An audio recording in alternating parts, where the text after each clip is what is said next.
Good afternoon, everyone. 4 o'clock straight up on the East Coast. It is indeed a Friday edition of Middays with Q. As we like to say, it is a what the frig Friday edition of Middays with Q. I'm your host, as always, Rich Quinones. 2 hours to play with. We'll take up to 6 o'clock straight up on what has turned out to be a absolutely gorgeous Friday, late June the 20th. 2025. Get in on the conversation, get connected with us, get social with us. We are just running through the gamut. We are live, powered by our wonderful friends over at Triax57. Get social with them as well. Log on to triax57.com or check us out on their Facebook page. And as I mentioned, it is a What the Frig Friday, which basically means over the next 2 hours, what made you say what the frig this week in the world of sports? John Bueller is going to join me at 5:05. We've got a lot to get into on this Friday. We really do, because we're getting ready now to start to get into the dog days of summer. And this is where you gotta fill time, right? You gotta fill spots. You got baseball, you got NFL, WNBA, you got soccer, you got the trade deadline in MLB. You have the NBA Finals, believe it or not, just hanging around, hovering the Indiana Pacers. I will get to them in a second. But man, I'm telling you, I am craving for football. I'm craving for football. I am. I'm watching old, like, preseason games on NFL Network. Games from 2020, 2019, 2018. I'm Googling, I'm YouTubing all these old games, preseason, regular season, playoff games.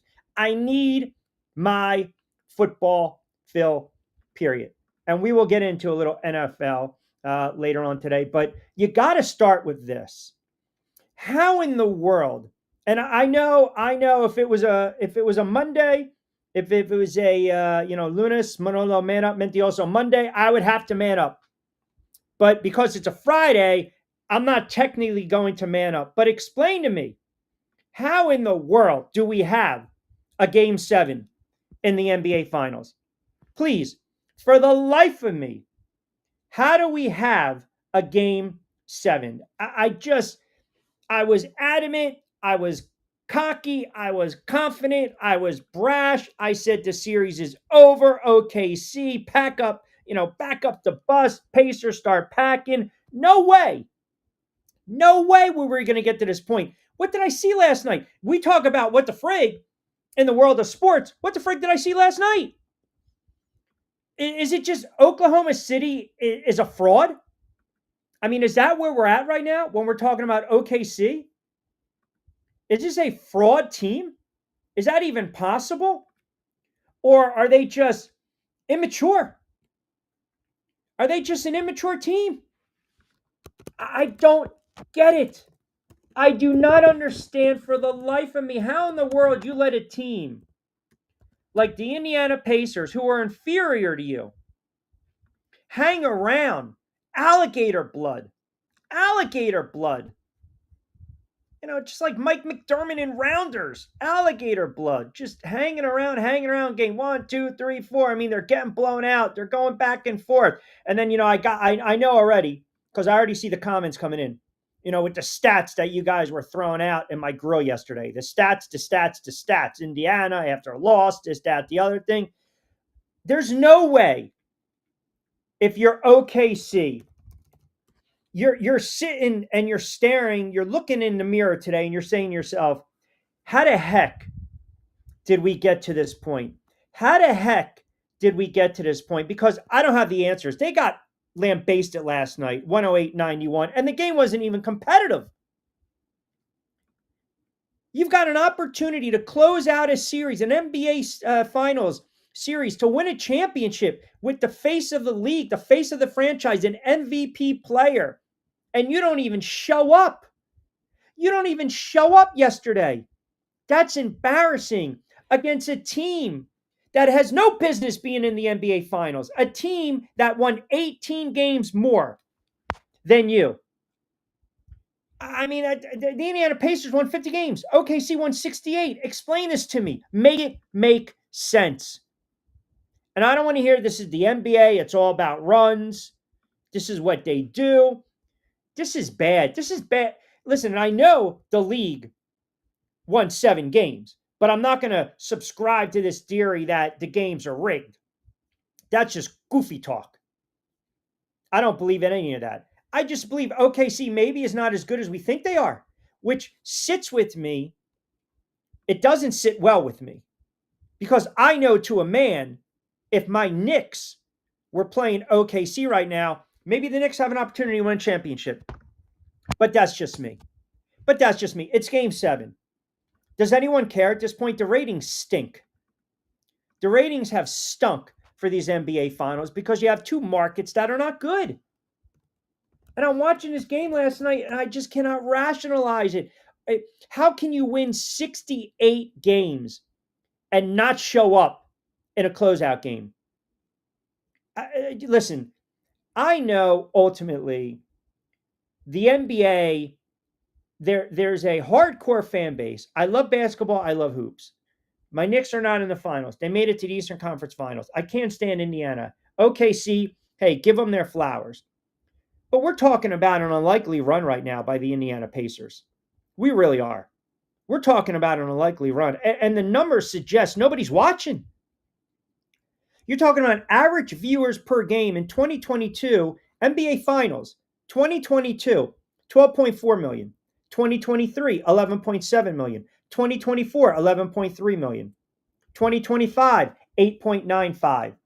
Games 1 and 3, which we already saw the numbers after they were released, have stunk. And yet, somehow, we're at game 7 of a series that should have been over with? Bad. It's just not good. It really isn't. The product is so watered down. I just, for the life of me, how in the world, if you are OKC, do you not even know what the heck's going on? Do you not even understand the magnitude where you're at right now as a franchise? That you were 1 win away from the NBA Finals, and now, and I get it, they're going to be favored again. They'll probably be about a 5.5, 6-point favorite. Sunday, ABC, game 7, here we go. Get the ratings fiasco, the ratings galore. But defensively last night, the lapses. Defensively, they hung around for a quarter. They didn't show up for the second quarter. Indiana waxed them 36-17 in points. Toppin was going off. Nembhard was going off. Siakam looks like right now your finals MVP, believe it or not. You know, McConnell coming off the bench doing what he does. I mean, that kid he just delivers all the time. It doesn't matter. Whatever role, coming off the bench, starting, bouncing around from team to team, the kid's just a pro's pro. And then Halliburton, who I've been critical of, gutted it out. Pacers started slow and then basically ran away with the game. And I thought this was a series that was going to be a matchup nightmare for the Indiana Pacers. Hasn't been the case. It hasn't been the case. This has been just a debacle of an NBA Finals if you're an OKC fan. It really is. Because you're the better team. You're the better team. And you're not even showing up. This is embarrassing. You got the face of the league, franchise player, MVP. Isn't his job supposed to carry you? Isn't that what superstar players do? You got an opportunity to hoist a trophy. You got to give me better than 21. I mean, nobody showed up last night. They tried to make the switch, benching Hartenstein. That didn't work. Tried to go with Caruso. Backfired. Just horrible. Just a horrible game and a horrible loss for OKC. And I'm telling you, I'm more annoyed because I know the Knicks probably would have made this a series. They probably would have made this a series. And right now, it's not. And I'm not going to be shocked. The way my NBA picks have gone, WNBA is a different story, thank you. But the way my NBA picks are going, horrible. I might have to reverse mush it. We might have to Death Star reverse mush it with the mic. I might have to just, go heavy on Indiana and take the points. The Pacers, they got up and down the floor. The perimeter defense was on point. They were not allowing transitional buckets. They were not allowing easy layups. And right now, They look like the better team. And it's just, I, I think OKC is a very immature team. They're not the Golden State Warriors a couple years ago. They're not the Splash Brothers. They're not a team that can get down by 15, 18 and go on a run. This is not who they are. I mean, think about this series. The whole complexion of the series potentially changed over the course of 24 minutes last night when the Pacers outscored the Thunder 68-32. This is an Indiana team, folks, that hasn't led by more than 10 points at any time in the first 5 games. You cannot make this up. Game 7, Sunday night. Here we go. Let's get to some of the comments. And again, we're cranking up on a Friday edition. Middays with Q. A lot to dissect and a lot to get into. Let's start off. Man chimes in. Here we go with the banker hours again. We fired off at 4 o'clock. That's what we do. We fired off at 4 o'clock. I don't understand the listening audience, and I love you guys to death. I love you guys to death. Would you like me to start at 3 o'clock? Is that something that you would be interested in? Is that now what we want to do? We have fire off. We're on multiple platforms. We're trying to keep, our good friends over at Triax57 happy. They're loving us. So we fire off a couple minutes early. That's all part of the process. De facto leader of the Bunker Boys chimes in. Good afternoon, Q. And the room, reading the room. Did anyone get in on the Pacers game 6 trend I spoke about yesterday? I will say this. That was an exceptional call by you, de facto. That was an exceptional call by you. I obviously did not. You know which direction I laid my hat. And and that's a loss, but we made it up with the WNBA play. Read the room wisely. Correct. You have to read the room. And we start off with the NBA. We're engaged in NBA talk. You did exactly what you were supposed to do, period. That's all we were looking for. Scott chimes in. Was it me or did it look like the Thunder only had maybe 10 or 11 open looks? They didn't pull the trigger on 4 of them. Pacers played tough defense. That's been the deciding factor of the series, right? When the Pacers have won, it's a great point you bring up. It's just defense. It's defense. I mean, when they get out like this, they're just a different animal. They're a different type of team. Sergeant Delaware chiming in Q. The hell with the banker hours. We got ourselves a game 7. Why are you not excited about this? Because no one's watching these finals, Sarge. That's why. No one's watching these finals. Yes, we watch. I watch. Some of the listeners watch the commentary. The commentators watch. The hardcore basketball watches. But there's no juice to these finals. There's nothing exciting about these finals. What's the storyline? Give me a storyline. What? Halliburton and a calf strain? SGA winning the MVP and then no showing last night? Perhaps maybe OKC is just not ready for this moment. Is that possible? That they're just not ready for the moment. Q, are you prepared to cook OKC? I'm not going to say cooked. And I'm going to tell you why. There are certain trends you have to follow, as you did yesterday brilliantly, Trevor. You followed the trends, and hopefully you put a little coin in the pocket. I hope you did. But the trend here is when you think about teams playing a game 7 at home. That's, to me, that's kind of like your saving grace, right? Because a game 7, man, you should not lose a game 7 at home. Now, the caveat with this series is it's been very fluky. There's really been no rhyme or reason. When you think OKC's going to blow out Indiana, Indiana wins. Indiana took game 1, right? That was a surprise. That set the tone for the entire series. So now the momentum, if we're really being honest right now, the momentum is on Indiana. And I'm telling you, if they win if they win game 7, Siakam's going to be the MVP. I mean, he's been steady Eddie. He has been as steady as they come. He really has. He has basically given them the lift. He's given them the consistency. He's playing both ends of the floor. Now, I can also make a case, believe it or not, As crazy as it sounds, TJ McConnell, who's a reserve coming off the bench, has also been the savior for the Indiana Pacers. He's been the savior for the Indiana Pacers every time this kid's out on the floor. And you're talking 6 men are going to back him. You can make a case for this kid coming off the bench. He's just had that type of series. He's been instrumental with runs. He plays without fear. You look at his plus minus differential when he's out on the floor. He's a smart basketball player. He rarely turns the ball over, and he gives them quality minutes. Last night, 6 of 12. He had 5 rebounds. Check that. 9 rebounds, 6 assists, and he scored 12 points. He was plus 10, almost had a triple-double. Now you're talking about a player coming off the bench playing 24 minutes. Playing 24 minutes. Thunder giving 8.5. That's a Thunder line to me for Game 7. 8.5. It sprung up to 8.5. Last I checked, it was 6.5. Maybe that's what it opened with, and maybe it's moved up. I think it's going to settle and close right around 7.5, Scott. But look at the way this series is going. Look, Indiana has been a dog in every game. They've been a dog in every game in this series. They don't care.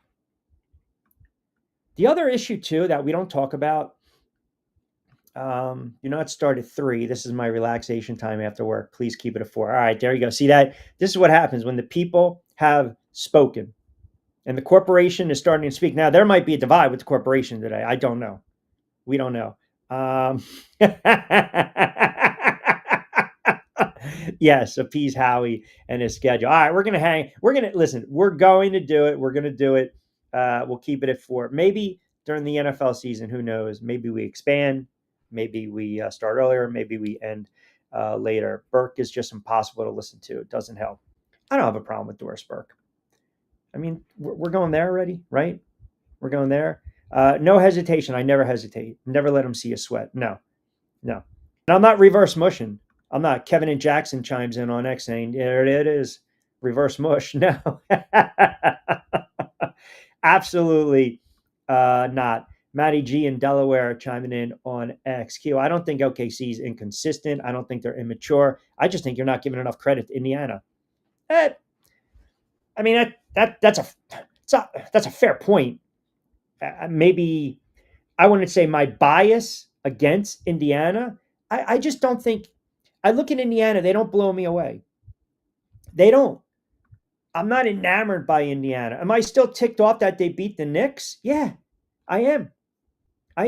But this right now, we talk about unlikely runs to championships. As a fan base, when your team just has one of those years and they start winning and they win games they shouldn't win. The Indiana Pacers were horrible the first 25 games of the NBA season. They were absolutely horrible. And that's a team that for a 50-win team, they're not going to blow you away. They're not. But yet they've hung around. Players have stepped up. Unlikely heroes have stepped up. Now, to win a Game 7 on the road in an NBA Finals, history says that history is on the side of OKC. But I believe all bets are off. I mean, we haven't had a Game 7 in a very long time. You got to go back Cleveland and Golden State. Now you're talking about ultimately one of the greatest comebacks, not only in sports history, NBA history, right? Remember that. Cavaliers were cooked. They were trailing that Golden State Warrior squad 3-1. They pulled out victories in Game 5 in the Bay, Game 6 at home, and then that was the winner-take-all showdown in Oracle Arena. And remember that series. That's a Golden State team that won 73 games. They were 39-2 at home. They were almost like the 84-85 Boston Celtics at home. They won, I think, 38 games. They only lost a couple at home. They were dominant. Then prior to that, you got to go back to 78. The then Washington Bullets. So you have a 38-year gap, 78 to 2016. And that Bullets team played the Seattle Supersonics. And that's the game where Dennis Johnson was horrible. Then you got the 74 Celtics, and obviously that great 69 Celtics team. That was unbelievable. Lakers win Game 1, 2, and 5 in the Forum, and then the Celtics win Game 3, 4, 6 and they take it back in the Garden. Game 7, it was in a, you're talking about being on the road. On the road in Game 7 in Los Angeles, Jerry West pumps in 42, and they still win. They still win, the Boston Celtics. So history says it's right there for OKC because it's a rarity for a road team to come in to someone else's house and get that win. But I think at this point, all bets are off. I really do. Because this series has no rhyme to it. There's no rhythm or rhyme to the series. And when I say rhythm or rhyme, nothing makes sense about this NBA Finals. It doesn't. Nothing makes sense. Think about these games. Think about these games. You had basically, if you go back and you look at this series, and depending upon who wins it, one team's going to be kicking themselves. That game 111, 110, that was OKC's game. Then they come back, they blow out the Pacers by 16. Remember, I came on the air, all is well, they're going to win gentleman sweep. How many guys were commenting in gentleman sweep, gentleman sweep? I mean, my buddies were texting on a chain saying absolutely no way Indiana or the Knicks are going to get destroyed. And then the Pacers come back and they beat them by 9. Then they lose 2 straight. For them to win last night and the way they won in a thumping and a clipping, that's impressive. Now, you want to talk about legacy? Well, think about this. You got SGA if you're OKC. He's the MVP of the league. He's the face of the NBA. He's the face of the franchise.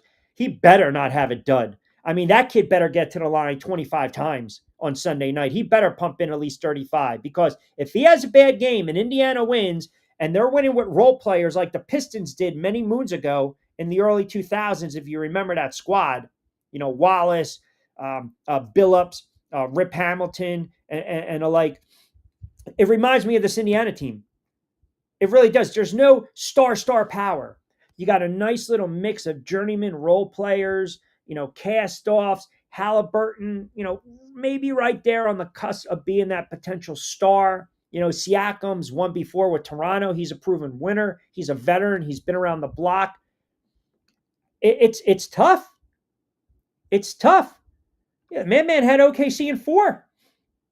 And then it went to a gentleman's sweep. So you went from 4 to 5, and now look at you. Now look at you. You're like Omar and Scarface. You're fertilizer right now. This is bad. This is not good. This is not good for anyone that had OKC. Took Indiana in the series. You're looking real nice right now. God bless you. Running out on Sunday. And you don't even have to worry about, if you want to hedge, then you obviously take Indiana on the money. Well, not even hedge, but take Indiana on the money line. Get a little more value. This series has zero juice, but it shows you. It shows you why the NBA, it is a little different than, say, baseball and the NHL. We know in the playoffs in the NFL, you can pull off upsets, some rarities. We saw Washington go on the road and thump Detroit. Okay, fine. But if you think about these road warriors that Indiana is, right? The Pacers blew out the Thunder in Game 6. Now, man, if they go out on the road Sunday night in a Game 7 in a hostile environment and they beat this team by 15, 20, I think that's more of an indictment on Oklahoma City. I really do. Because they're going to have to, Indiana Pacers are going to have to weather the early storm. The crowd, SGA is going to get some of these calls. And please don't, I don't want to hear, because I'm already seeing it. I'm already seeing it right now, to be honest. Dave, Delaware, Joe D, Tom and Summers Point, hashtag rigged. The NBA is not rigged. We're not going there on a Friday. We're not.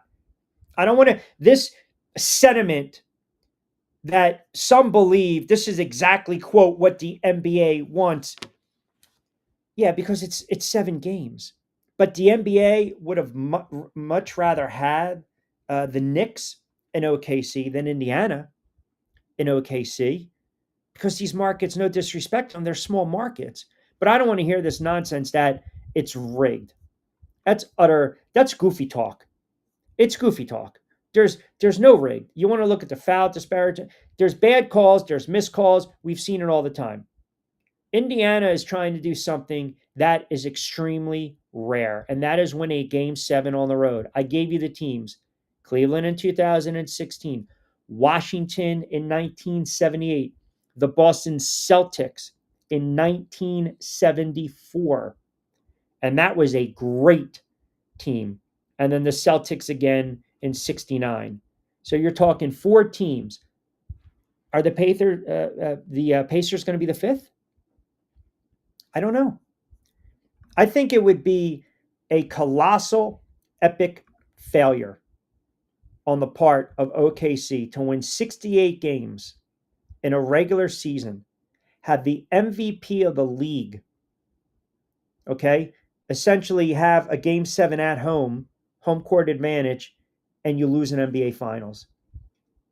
I think it would go down as one of the most colossal choke jobs ever. You don't win close to 70 games and run roughshod through the Western Conference Finals, start to finish the best team in basketball, and then you get beat in 7 games by a team that won 50 games during the regular season.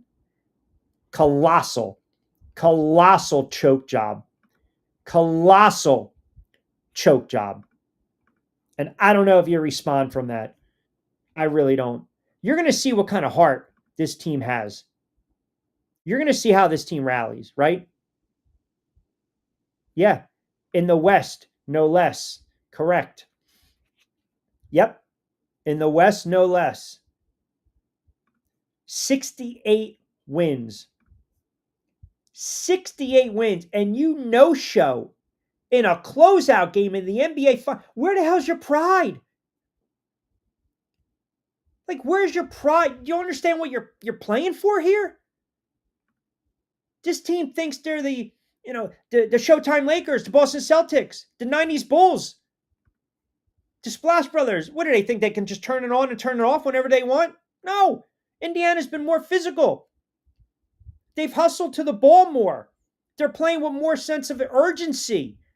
This team is just lackadaisical, lackluster. I would really, someone on that squad, and I'm talking about OKC, you got to have a meeting, and you got to figure out who's in and who's not.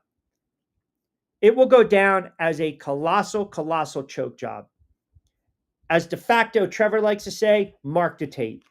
27 past 4 o'clock hour, just cranking it up on a Friday edition of Middays with Q, coming at you live inside the friendly confines of Triax57. We are streaming live. Got a lot of comments coming in. By the way, you guys know I'm a movie buff. Well, you should know that by now. Going a little direction today. Well, we'll give you what's trending coming back on the other side. But here's my question of the day. Is Jaws top 10 all time? Now, it's the 50th anniversary of Jaws. I believe there's 5 to 6 movies. 5 to 6 movies, like in my library. It doesn't matter what scene is on during the movie. It doesn't matter. It can be in the beginning, the middle, or the end. And I have 5 to 6 movies. I'm going to share them with you on the other side. I'm just going to throw that out there on a Friday for you guys to get in on the conversation. But it doesn't matter the scene. I will literally watch. I'll stop everything, boom, and I will watch.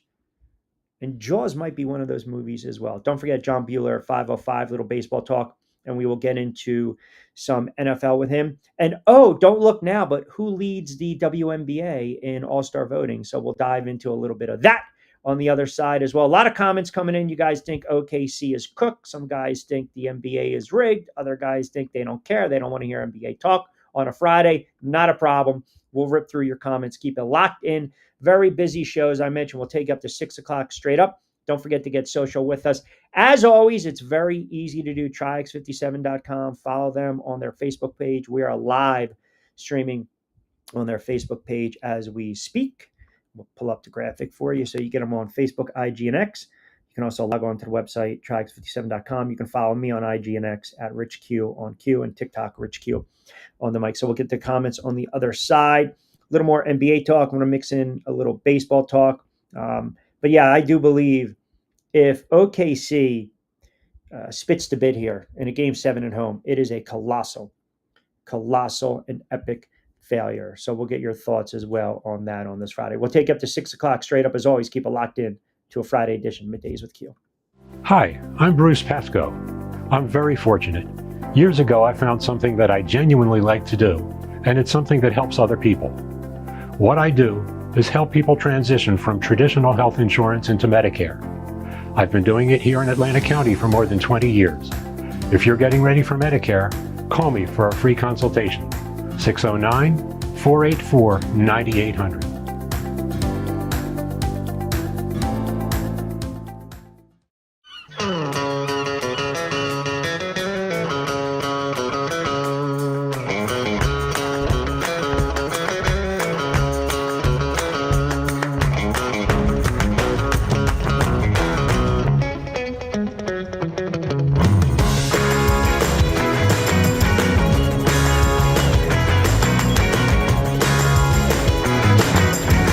This is what the Down Beach Seafood Fest is all about. It's about community, it's about friends, it's about culture, right? The food culture in Atlantic County is rich.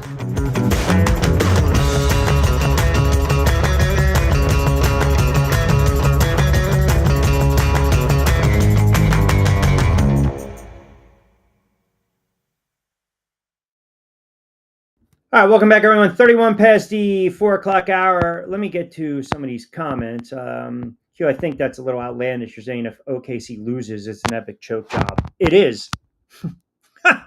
It is. Who is that? Matty G. That's a team that won 68 games. How are we saying it's not? Explain that to me. Because any other team, we will look at it and say that's an epic choke job. You know it, and I know it. It's bad. I would not. I don't. I would not want to be an OKC fan at this moment. I'd be a little nervous, to be quite honest with you. I really would. But you also want to look at it from this standpoint. You can right the ship. You still have time. It's game 7. You're at home. You thunder up, as they say, right? That's the hashtag or the trending for OKC. But if you lose this game, you've got no one. You lose the series, you've got no one else to blame but yourself, because it was right there for you. It was absolutely right there for you. What do we got? Kevin and Deffert. Q, give us a list of those. Oh, Kiki's getting all fired up on a Friday. That's what she does. She's getting fired up on a Friday. Give me that list of 5.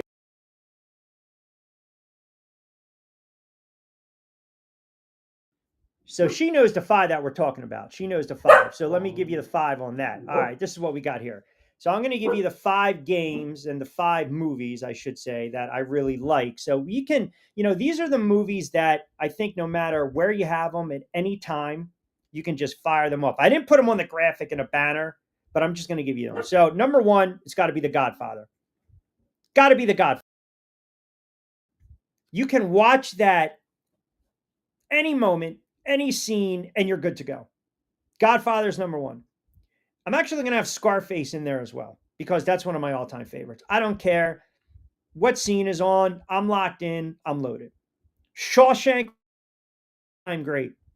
And again, these are subjective listings, right? Number 1, number 2, number 3. So you got Godfather, the original. You got Shawshank. You got Scarface. Jaws is definitely the movie that no matter what, it doesn't matter the scene. You should be able to just watch it. And then I have a couple of comedies mixed in as well. Like I am for me, Spaceballs is right there. The Naked Gun is right there. But those are and Die Hard. Those are kind of my movies that I don't care what scene the movie's on. I really don't. I will watch. I will consistently watch. There's absolutely no way on God's green earth that Goodfellas is better than Godfather. Now, let me ask you guys a question, because everyone loves Goodfellas, but the ones that always say that, have you watched the original Godfather? Do you realize that the scene in the Italian restaurant basically not only made Al Pacino, but it saved his career?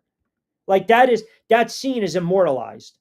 That scene is historical. You put it in historical context. It's they teach classes, acting classes. They show that scene because Pacino was very close to getting fired.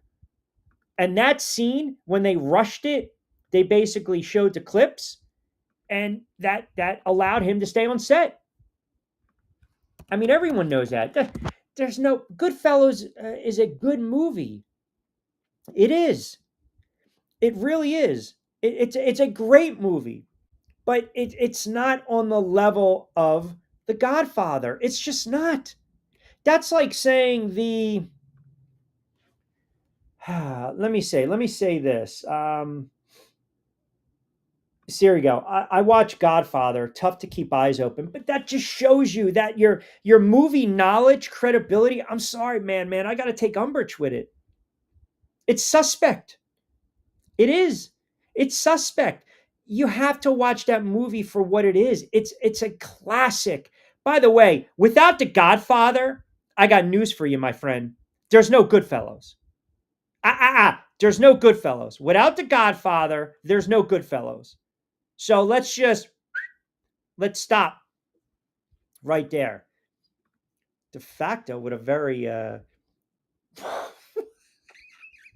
Goodfellas, Blues Brothers, Snatch, The Road Warrior, Superbad. That's it. That's the list.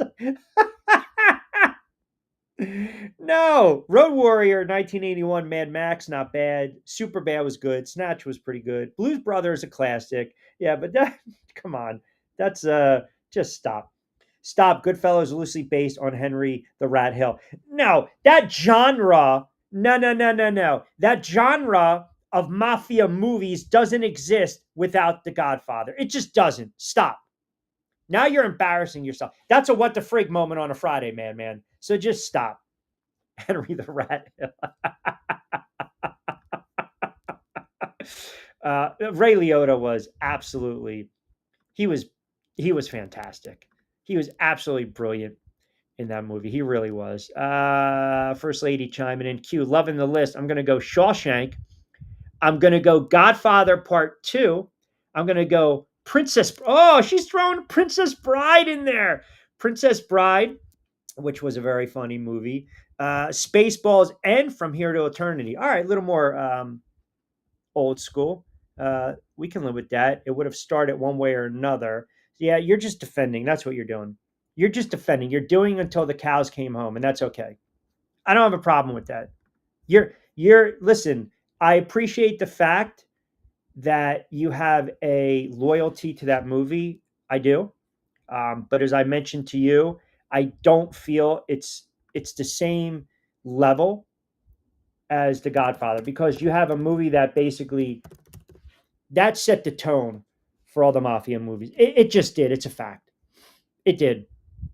It really did. Look at that cast: Pacino, Brando, Khan, John Cazale, Fredo, Diane Keaton, Taylor Shire. I mean, you have to watch the whole movie all the way through. You have to. You really have to sit down and watch it. It's like we're sports fans, right? And we like to compare. So Goodfellas and The Godfather, it's almost like saying, I don't know. You're a 49ers fan, right? So you're going to go 84 49ers, 84-85 when they waxed Miami in the Super Bowl 38-16. You're going to go 81 49ers where they beat Cincinnati. They beat Dallas in the NFC Championship. You're a 49ers fan. That was a dynasty. These movies are classic. They're dynasties. So if you're comparing them right now, I would say Goodfellas is the 81 49ers. A nice, cute team. A good team that won a chip, but they weren't dominant. Then I would tell you that the 89 49ers, Godfather, where they just ran roughshod. Goodfellas was easier to follow and develop faster than The Godfather because you don't appreciate the story. You don't appreciate in Goodfellas. None of the characters pivoted. They didn't. The writing was brilliant, but none of the characters pivoted. Meaning, if you watch The Godfather, It's like watching that quarterback jump from year number 1 to year number 2. We talk about the progressions, right? In the beginning, Al Pacino wanted nothing to do with the family business. He wanted nothing to do with the family business. He didn't. And then as the movie started to pick up and we kind of get, near the middle of the movie, that's when Pacino sold his soul. And obviously, if you haven't seen, I'm not going to ruin it for you, but the restaurant scene is the coup de grace. That's when he turned into Michael Corleone. And at the end of the movie, he was, in essence, the Don, the Godfather. In Goodfellas, it's not like Henry Hill, he was always a gangster, even from the time he was a kid. He never did that pivot. He never did that 180. Pesci's character never did that. De Niro's character never did it. They were who they were are and who they were in the beginning, middle, and aside from poor Pesci, to the end. That's the difference. You want that character development, and that's exactly what they gave you in The Godfather. And I stand behind that. Joe DQ, you've been talking about The Godfather for 20 plus years on the radio. We know it's your all-time favorite. And guess what? I'm actually going to side with you. Philly guy, South Philly, Godfather is my movie. Goodfellas comes in number 2. Joe D. There you go. When Joe D has something to say, people listen. That's all I'm saying.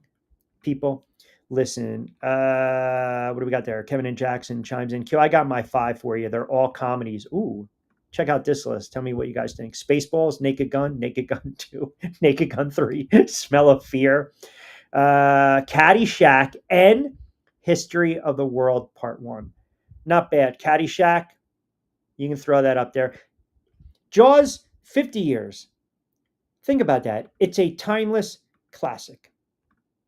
It is a timeless classic. You can watch from any scene and you can enjoy it. Put your sports hat on for a minute. Think about your team. Think about a run that your team had. Maybe you're a Giants fan. So, 2007, 2011, 86, 90. You're a 49ers fan. Maybe you're an Eagles fan. Maybe you're a Phillies fan. An old school Sixers fan or a Flyers fan. You think about those 70s and those runs and the Sixers in the 80s. Like, to me, as you get older, you appreciate it more as a sports fan. You appreciate it as a sports fan. That's how I look at some of these movies, and that's how I look at a movie like Jaws that's 50 years old. Like, it never disappoints. It was written. It was brilliantly written. You had character development. You had depth. That movie comes out in the summer and people are afraid to go in the water. Goodfellas, comes out and no one's afraid to walk across the street. Like, Jaws is a timeless classic. And if you kind of equate it to sports, it's like watching your team make this great run or being part of something special in a dynasty, and you get to relive it over and over and over. That's all I'm saying about Jaws. That's it. And that's why I have it in that top 5. Like, that is, we talk about, the Mount Rushmore when we talk sports teams. I mean, Jaws to me, come on, 50 years ago. And by the way, it's the first summer blockbuster. That was landmark for Hollywood. And I've done this on the air. Some people haven't seen some of the movies that I watch, and that's okay. I'll give you guys my Netflix, shows and picks. But to me, the lines, it was a cultural phenomenon. That's it. That's all it was. It was unbelievable. Unbelievable. Unbelievable. No, de facto is not correct on it. Listen, you have to set the stage, right? So, like, if you go the horror genre, you start with Psycho, the original. And then from there, what the frig? There you go. Really? You can't appreciate, great classics. But if you go Psycho, it leads right into what? All the B movies in the 60s, and then in the 70s, without Halloween, you're not getting who? You're not getting Freddy Krueger. You're not getting Jason Voorhees. You're just not. You're not. Matt in Wilmington chimes in. Q, love it when you talk to movies and you're trying to equate it to the sports dynasties and analogies. Jaws definitely top 5. Enjoying the show as always. Thank you, Matty. I appreciate that. Not a snooze fest. Not a snooze fest whatsoever. We'll ask John this at 5:05. So you got NBA Finals Game 6. I want to get to some more comments on that. We got Jaws 50th. We got a little MLB we got to dive into. I mentioned to you, too, I want to kind of go through what's trending. So some things you might not have heard in the world of sports. And obviously, we already know what's trending right now, NBA-wise. You have Game 7. But how about this? Caitlin Clark leads early voting for WNBA All-Star. And another slinging Sammy. Sammy Sosa back to Wrigley after 20-plus year absence. Man, did he not fall off the face of the earth? Sammy Sosa. That was a hell of a run, him and McGuire back in 98. Now, yes, it was fueled by steroids. We know that. But still, that was a fantastic run. That brought baseball back. Period. It brought baseball back. That was a fun summer to watch. Absolutely fun summer to watch. And, Sosa, I think Sosa to some extent gets a bad rap with the court bat and then not understanding English and all this stuff. But if you look at his numbers, man, he's a Hall of Famer. He's a Hall of Famer. He's not going to get in, but he's a Hall of Famer. 600 home runs, 609, but he's not getting in. All those guys, that juice ball, steroid, Mitchell report, none of those guys are going to get in. None of them are going to get in. And if you've been watching baseball closely, some of these teams right now, and even in our backyard, and I mentioned this earlier today on the Triax57 Sports Flash. So I'll start with the Phillies for a moment, then we'll hit a break. So the Phillies right now, they're on a little bit of a run, right? They're 8-2 over the last 10. But their offense stinks. Kyle Schwarber has 23 home runs right now for the Phillies. No one else on the team has more than 9. No one else. I mean, and Harper, he's still dealing with the wrist, the inconsistencies. He's banged up. Turner, Castellanos. And they're tied with the Mets on top of the NL East because the Mets have just stunk. The Mets have dropped 8 straight. If you're a Met fan, you're saying to yourself, what the hell's going on here? They had a great run where they won 13 out of 15. They got swept by Tampa Bay. They got swept by the Atlanta Braves. This is a critical series right now for the Mets and Phillies as they clash. But we're talking about, again, some of these teams right now, man, it's feast or famine. The Yankees are so inconsistent. The Phillies offense is consistent. They got really good pitching, though, last night. I mean, that's the one saving grace for the Phillies. They've got some pretty good frontline starters. They can always use an extra arm. But you've got some guys that have pitched really well for the Phillies this season. Suarez has pitched well. Sanchez has pitched well. Wheeler's going to eat up the innings. We already know that Luzardo has pitched well, even though he's bounced back from a couple losses. But Wheeler's got 7 wins. Sanchez 6. Luzardo 6. Ranger Suarez has 6. I mean, the guys are pitching well. They're pitching well. They need that offense to wake up a little bit. This is a critical series right now. Phillies and the Mets. I mean, this is what you want. Mid-June, the Phillies were trailing by 4.5, 5.5, and now they're knotted up, and here we go. Wheeler's going to be on the hill, so expect him to pitch lights out tonight against his former team. He's a workhorse. You talk about a pitcher that you don't have to shorten the game. He'll give you 6, 7, 8. He is an absolute workhorse. All right, 4:48, quick timeout. We'll come back on the other side. A lot of comments coming in on the movies, on Game 7, NBA. Some guys taking a little umbrage with me calling OKC frauds. We'll get to your comments as well. We'll take you up to 6 o'clock straight up on a Friday edition of Middays with Q on this 20th of June, 2025. Keep it locked in. Very busy show. John Bueller, 5:05. Hi, I'm Bruce Pascoe. I'm very fortunate. Years ago, I found something that I genuinely like to do, and it's something that helps other people. What I do is help people transition from traditional health insurance into Medicare.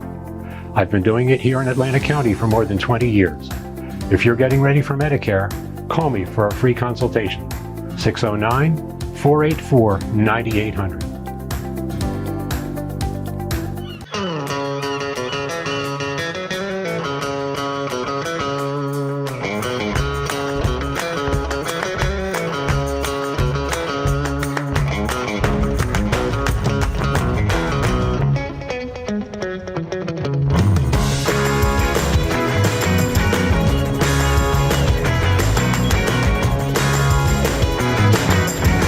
This is what the Down Beach Seafood Fest is all about. It's about community, it's about friends, it's about culture, right? The food culture in Atlantic County is rich.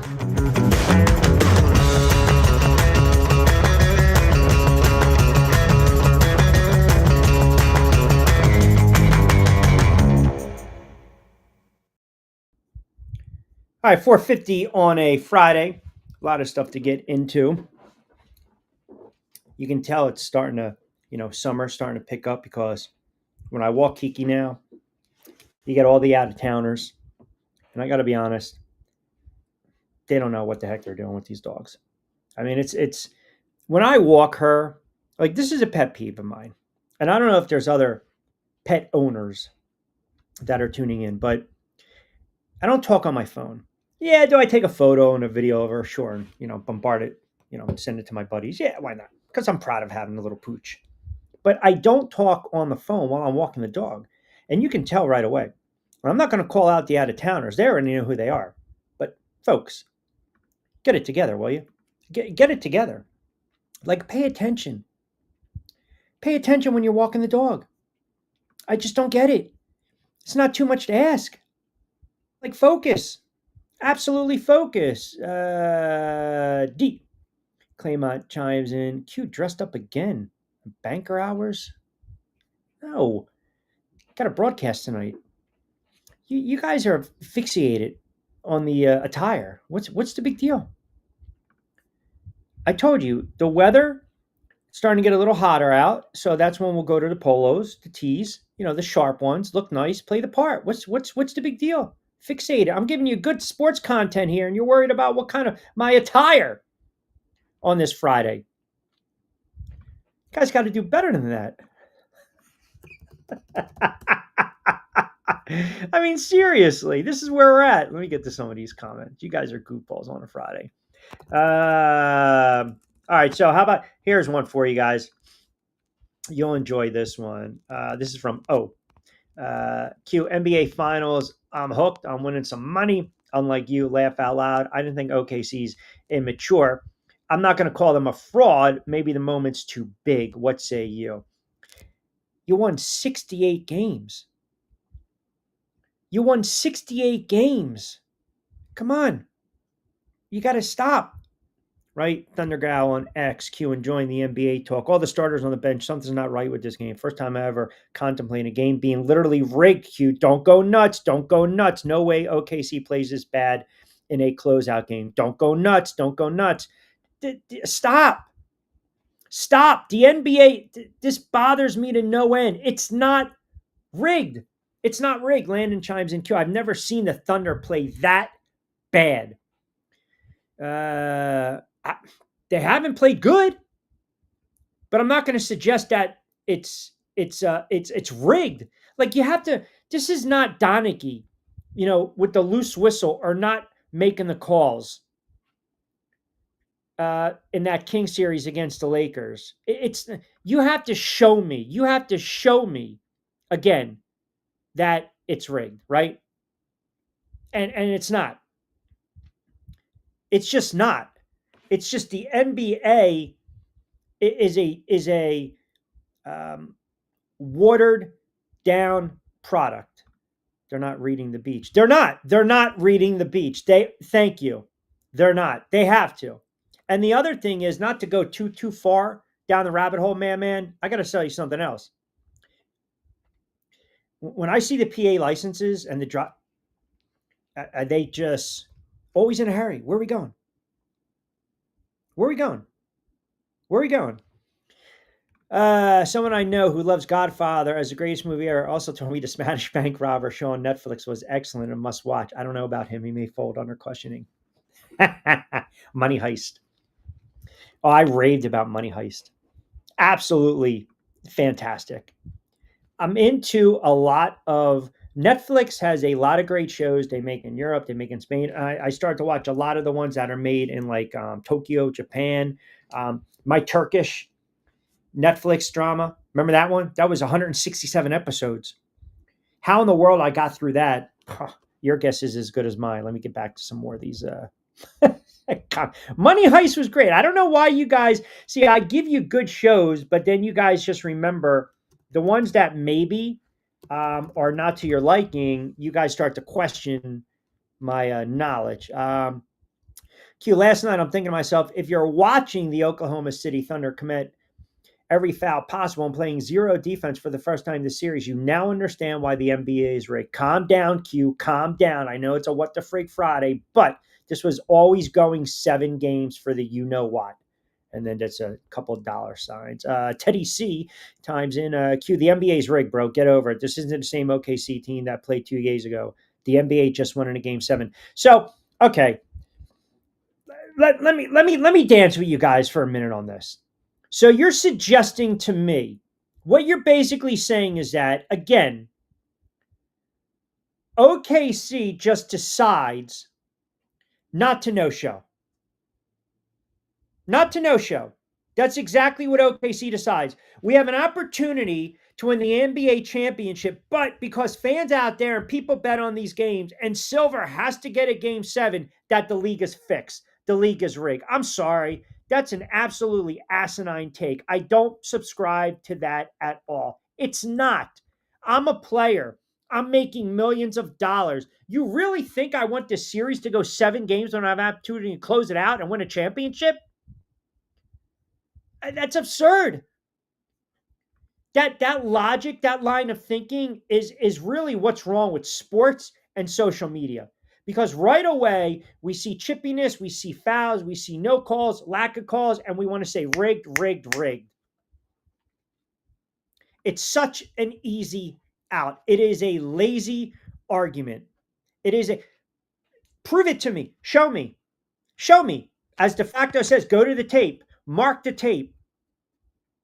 I don't like bringing that up because we already went through this in the NBA many years ago with Tim Donaghy, who I interviewed that Monday after he did the 60 Minutes hit.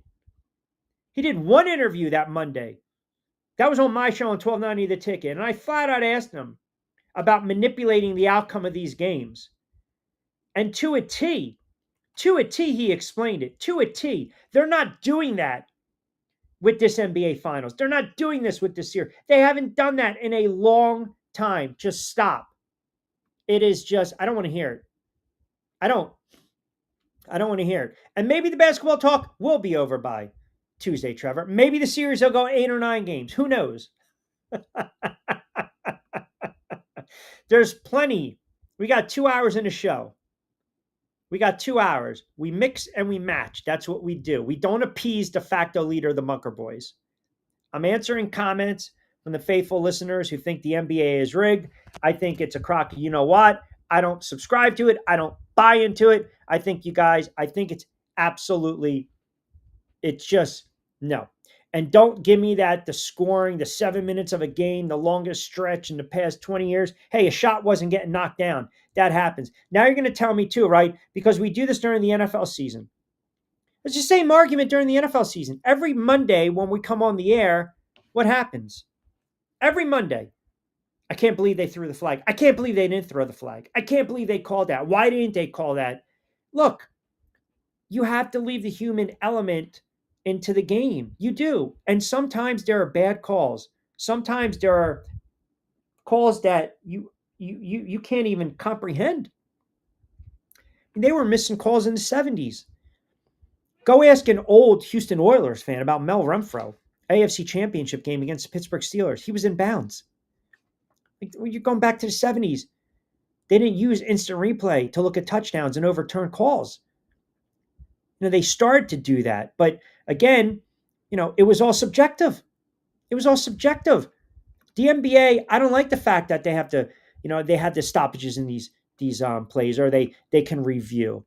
Sometimes bad calls are just made. That's sports. That's all it is. But to suggest again, no, there's no rigged. There's no rigged. Stop. Then you're going to sit there and tell me you're an Eagles fan. You want to go to the Eagles' first Super Bowl win against New England? You're going to tell me that Corey Clement was in bounds in the back of the end zone? No, he didn't get his feet down. Stop. He didn't. Thinking the NBA is still rigged is a babe in the woods routine. It is. It is. It is. It's naive. Thank you. It's naive. It is definitely naive. Incidentally enough, her name in the movie, in Goodfellas was Karen. Go figure it out. But that was a good scene when he listened in on the wiretaps. Babe in the woods. All right, 5:00. This is a Friday edition Middays with Q. We're live on Triax57 as well as our Facebook page. A lot of engagement on X. We'll get to some more of the comments. Keep them coming as well. We'll take you up to 6 o'clock straight up. John Bueller from Fansider is going to join us on the other side. We'll reset the table. As always, you can get social with me at Rich Q on Q, IGX, and of course on TikTok, Rich Q on the mic. And we'll open it up as well. NBA is rigged by the mafia, not the owner, commissioner. The NBA is not rigged. Just stop. That's goofy talk. Stop embarrassing yourself. The fact that was doing good early on in the show, he read the room. He got it. He was figuring it out, right? He was staying on course. He was staying on point, on topic, as we like to say in the business. Now, all of a sudden, maybe he's had a couple pops. I don't know. Here we go. I don't know. That Corey Clement comment pissed Kiki off. You know what it is? Sometimes there's 5 o'clock. You get those little doggy nightmares in there. All right. We'll take you up to 6 o'clock. Keep it locked in. Quick timeout. John Bueller on the other side as well. Hi, I'm Bruce Pascoe. I'm very fortunate. Years ago, I found something that I genuinely like to do, and it's something that helps other people. What I do is help people transition from traditional health insurance into Medicare. I've been doing it here in Atlantic County for more than 20 years. If you're getting ready for Medicare, call me for a free consultation. 609-484-9800.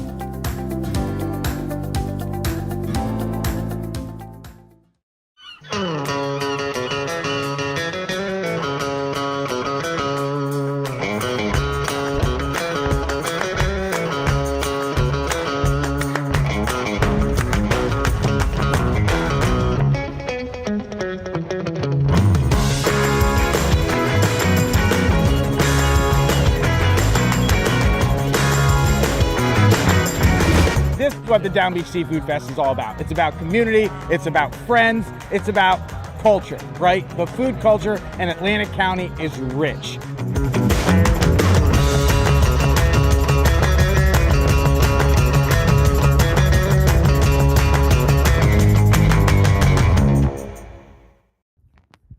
All right, 5:03 on a Friday. We'll take up to 6 o'clock. A lot of comments coming in on X, Facebook as well. We'll rip them off. John Bueller, hopefully in a couple minutes, he will join us.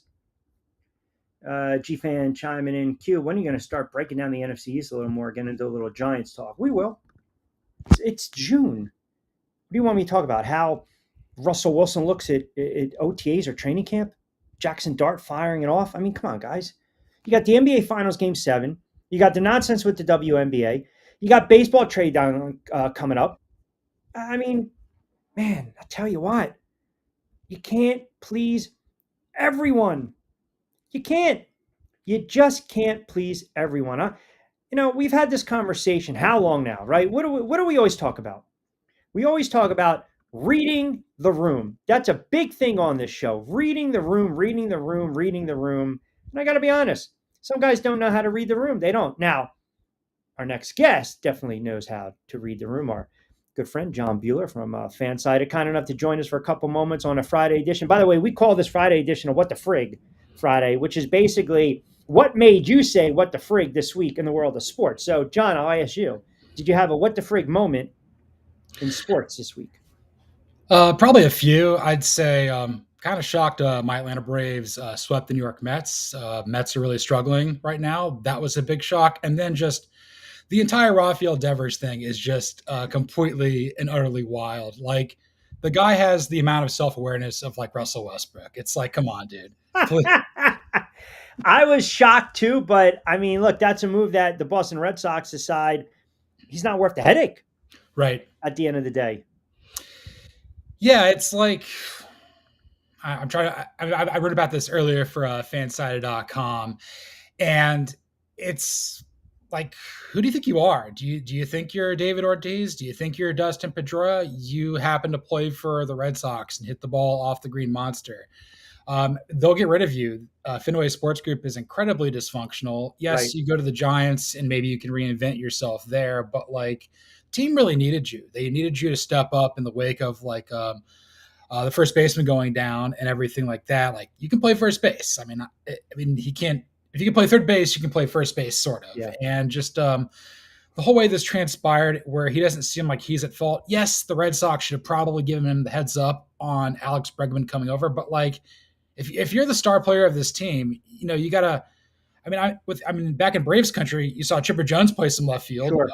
John Smoltz went to be a closer. Like, other players have done this to help their teams win. Like, you can't be above the team, even in a individual sport, sort of like with baseball.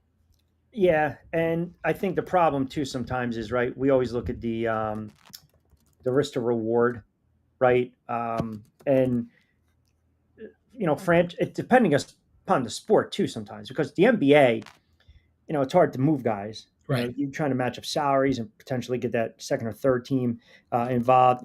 In the NFL, we rarely see it. In baseball, you move guys, or the NFL, the head coach gets fired. I just think it's a situation. I mean, I look around baseball right now, and what are we? We're almost midway through the season, and you mentioned the NL East and your Atlanta Braves. I mean, look at the Mets; they've lost 6 straight. The Phillies now all of a sudden have won 8. They're 8-2 in their last 10, and they're getting it with pitching. And the funny thing, let me ask you this about the Phillies, though. I am curious to get your thoughts on this. Schwarber is pretty much their offense, which is just absurd to think about. He's got 23, 24 home runs. No one else has over 9 home runs. You look at Turner, Baum, Castellanos, Stott, Real Muto, Harper. I mean, all these guys are struggling. Their pitching is keeping them in, and they're also, you got the benefit of the Mets struggling right now. Now, with that being said, we talked about this last week. The Braves are 10 back. The Phillies and the Mets are knotted up. They're tied up for the league in the NL East. Do you foresee this is a kind of a continuous free fall with the Mets, or you think they'll be able to right the ship? A lot can happen in a week. I mean, they haven't won since we last talked. So like, that's kind of wild here. And they got the Phillies for 3. Yeah, I know. And then you got the Braves again or something like that. It's a brutal stretch. But I think on last night's telecast, they were talking about it from the Braves perspective. It's like the Mets got off to such a hot start, like they were bound to pull back. Like, the only team that like does this now is apparently like the Tigers or the 84 Tigers, where they're just good the whole time. Yeah. So you're expected some regression to the mean. There's some level of like this was bound to happen, but like, you have to have some level of adversity to kind of eventually find yourself as a champion.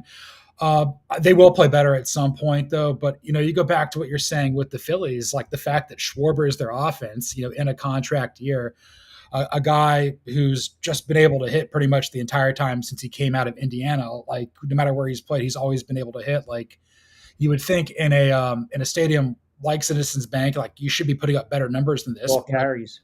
Yeah, but the rotation, the pitching staff for Philadelphia is kind of why they've been at this upper level for the last 4 or 5 years or so. But like, it's got to be more complimentary there. I think that maybe I don't necessarily know if I trust their manager all that much either. I don't really know if he's got the best pulse of what's going on there. By the way, I like that 84 reference with the Detroit Tigers, right? Gibbo, Chet Lemon, right? Whitaker, Parrish. Alan Trammell, I think Sparky Anderson, Jack Morris. Darrell Evans, I think, was on that squad. Yeah, a little bit before my time, but yeah, that's a team that started out like 25-5. They had a ridiculous run to start the season, kind of like that 82 Brewers team too, as well, that met the Cardinals in the World Series. You mentioned Thompson, the manager for the Phillies, and Benjamin Castellanos. Are the Phillies? Do you look at the Phillies over the last several years and say, this is, with this core, this group, it's an underachieving team? It's hard to say because you are in the same league as the Dodgers, where like they kind of have been at the top for so long. You've had other teams like the Mets have started to come up. The Braves have been good. We'll see what happens with Chicago. But like at this point, I think I may have mentioned this on last show. I'm kind of stunned that they haven't like won a World Series with this core yet. I mean, Yeah. it had been a decade since they made the playoffs. Like they kind of struggled in the post, like what Cole Hamels, Chase Utley, Ryan Howard, Jimmy Rollins era. Yep. But like at this point, like it would kind of be a shame for them if they didn't actually like, win the pennant and then win it all. I mean, they ran into Houston in 22, but that kind of team felt like they were eventually going to get another one outside of the sign stealing scandal. I'm blanking on what that was, whatever that was called. But yeah, like it is a little bit disappointing that Philadelphia has not quite gotten there. But like if they don't do it this year, like when's it going to happen?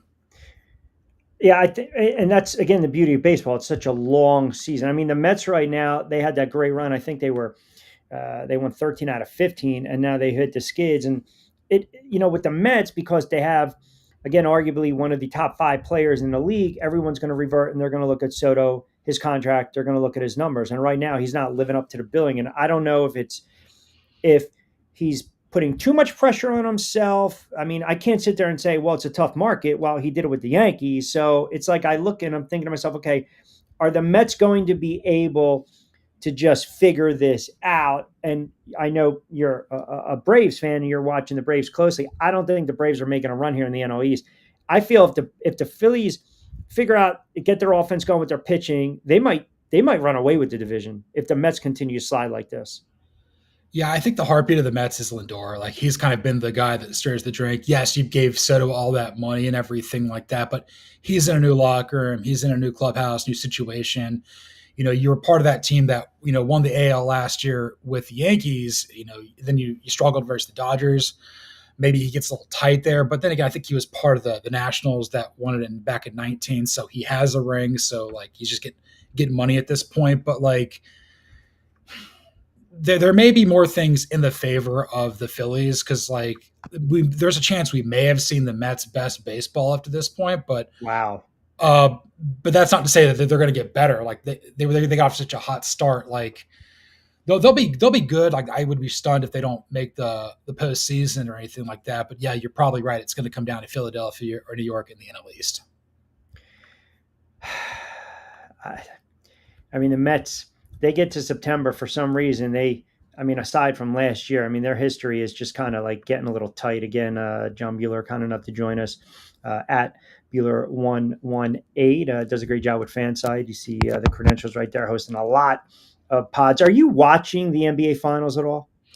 A little bit from afar. I kind of find it fascinating just because it's the Pacers and the Thunder, and I have no idea what's going to happen on Sunday, but I'm kind of excited about that. It's going to be the first championship for either team. I think the Pacers since they joined the NBA, and then since the Thunder since they relocated. So I think there's no juice to the NBA Finals. I'm watching it. I'm doing a horrible job with my picks, but OKC wins 68 games, Indiana wins 50, and yet here we are at a Game 7.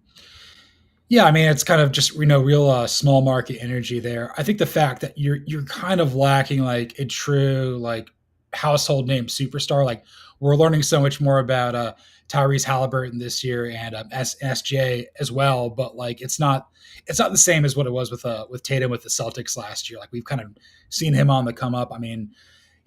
Or like Luka, yep. Or anybody else like that with like the Warriors, just some more household names. But like this is when stars are born, and it's not even like the same sort of thing with like Jokic in Denver at some point.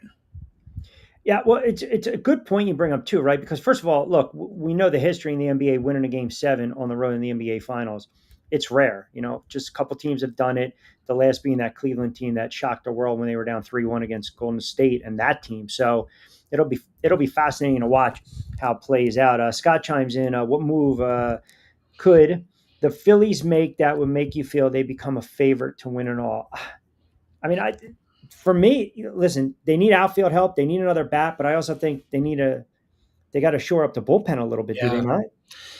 Yeah, I think bullpens. I mean, I can't necessarily give you like the best name or for anything like that, but I think bullpen will go a long way for them because that's kind of where I feel the Phillies in the past, like it's gotten like tight, it's gotten a little bit dicey, but like because the rotation's going to be good with like Nola and Wheeler and Suarez and what have you, but you go out there, you look for some guy that's going to shore up, maybe some guy who can pitch at a high level in the seventh or eighth inning to really kind of make sure that like I do think the bats for the Phillies will come alive in the postseason. They have before. It's kind of a ticking time bomb. They're like they will eventually figure it out, but maybe go look for some outfield help. But definitely, I'd go for the bullpen there for them.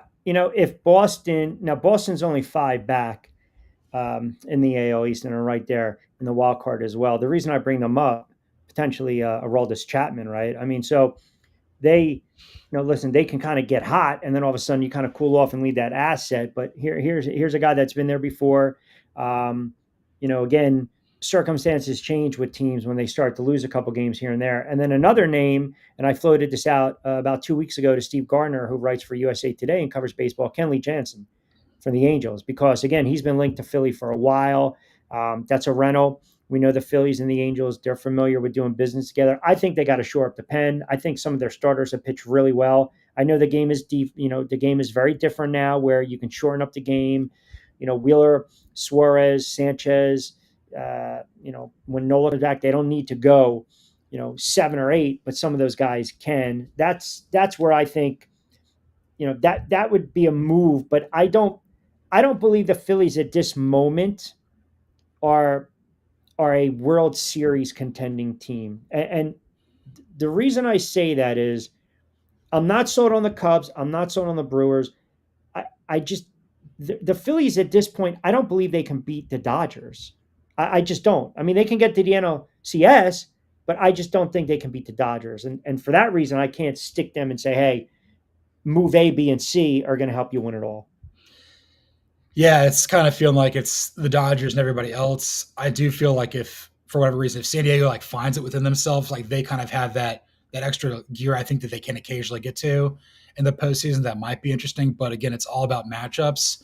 I do like what you said about the Phillies potentially going and getting someone like Jansen or Chapman. Again, guys who have been on the big stage before, comfortable taking in different roles, will provide you a lot of headaches along the way in those roles. But guys that aren't afraid of the moment, that have pitched in big games, and I think that would serve a team like the Phillies. But yes, it would be a rental, but it could probably help them there. Jim on X chimes in. Good to see another fellow Braves fan on the show. Enjoying the segment. John, do you think there's any shot that the Braves trade Sale?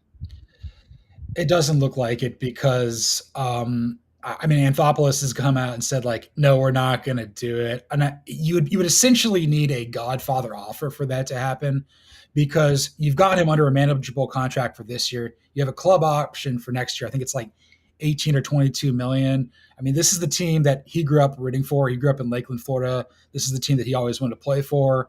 He's coming off winning a Triple Crown. And I think that like he likes the guys that he's in the rotation with, whether that be Strider, Schwellenbach, maybe Lopez when he comes back. But if the team really hits the fan in the next couple of weeks, I mean, they're playing something like 13 games in a row to close out June. If you struggle versus the Phillies and the Mets, and God forbid you lose to the Marlins like lose 2 or 3 there, that could force your hand here. But you'd have to get like the best prospects from somebody at this point. And prospects that doesn't really work that well for me in baseball because like I was told for years how great Hurst Waldrop's going to be. I never saw it. I knew Drake Baldwin was going to be good, and we'll see with Didier Fuentes. I guess is how he says he pitches tonight against the Fish to basically move the rotation back. But yeah, maybe Sale does get traded, but like a lot's got to happen between now and then, and it'd have to be like the absolute perfect situation. Probably have to be to an AL team. I don't necessarily know if Anthopoulos could stomach it to go to an NL team and see him win, but that remains to be seen. My ears perked up when you said Godfather offer, which we'll get into in a moment. And it's funny, you mentioned like the prospect. I remember many, many, many years ago, the guy that was untouchable was Matt Laporta, right? Mm-hmm. Untouchable. and the guy bounced around, played a couple seasons in baseball, had a cup of coffee. And sometimes it doesn't pan out when we start talking about these guys untouchable, and it doesn't pan out. I want to switch gears for a moment, talk a little NFL with you. I brought this up the other day on the show. We were talking about quarterbacks, young quarterbacks that the audience and I were kind of debating and dissecting. Two or three that are really ready to take the next jump, maybe kind of outside the box, right? I mean, obviously a Daniels is a Daniels, but from your viewpoint, in your opinion, two or three that you think young quarterbacks that are ready to take that next jump, who would they be? Well, we would probably say that Daniels has made that jump, and we would say that, like, obviously Jalen Hurts has clearly made that jump. Now, at this point, you're kind of looking at that, like, that next tier of quarterbacks. Pretty bullish on CJ Stroud. I feel like he's got the division's not very good. I mean, I'm kind of leaning towards maybe Tennessee if Cam Ward hits, like, being the second best team in the AFC South. I like DeMeco Ryans as a head coach, and when Stroud was at Ohio State, I never really felt that he like operated out of fear. He kind of like no challenge was too big for him. And I think he's probably the quarterback that Houston's honestly deserved. You thought you could have had that with Deshaun Watson. Yep. Didn't work out for a myriad of reasons, but that's one guy that I think, in the next couple of years, we could see him, really, really take Houston to a pretty good level there in the AFC South. What do you, if I said CJ Stroud or Jordan Love, you're taking CJ Stroud? Yes. I kind of feel that like it's so touch and go with Matt LaFleur. Like I feel like he and Sean McDermott are kind of one of the same, like great regular season coach, and they get to the playoffs and they shrink. Sure. And I do feel like I like the Matthew Golden pick that they got out of Texas, but like it kind of felt like they were more kind of trying to rub it in Aaron Rodgers' face, like, we got a wide receiver when you're gone. Sure. A lot of pressure on him. I think Love's fine. Like a good player at Utah State. I think he's, proven to be a really high end player, but he's probably closer to like what Jeff Garcia was with like the 49ers than like thinking he's going to be like Steve Young to Joe Montana, kind of like that succession plan, like from Favre to Rodgers to Love. Division's really tough, but I think that like, if they get the right matchup and they have like, more importantly, if they've got the right defense, because the Packers only go as far as their defense allows them to. I mean, there may be a chance where like he gets to a Super Bowl, maybe he wins it. But I just kind of feel that the pathway forward's a little bit clearer for Stroud than Love, but I still like Love a lot. I mentioned, I think, low risk, high reward propositions, right? Justin Fields. I think the kid's poised to put up some decent numbers. They can run the football. They've got a couple wide receivers. New coaching staff, no nonsense. And then the other name, and I'll get your thoughts on Fields in a minute, the other name was Bo Nix. I mean, I think this kid's ready to kind of take that next step. And I'm not going to sit there and say top 10, but, we look at the Herberts of the world, the Lawrences of the world. I mean, he puts up gaudy numbers and maybe is in consideration for MVP, and they push Kansas City in the AFC West and they win 9-10 games. Then we're going to be able to kind of put him, I guess you can say, in that tier. How about Justin Fields? I think the kid got a bad rap early on in his career with Chicago. Chicago is just tough, and it's going to be tough as long as the McCaskies own that team, which is forever. Like it'll be cockroaches and them owning that team.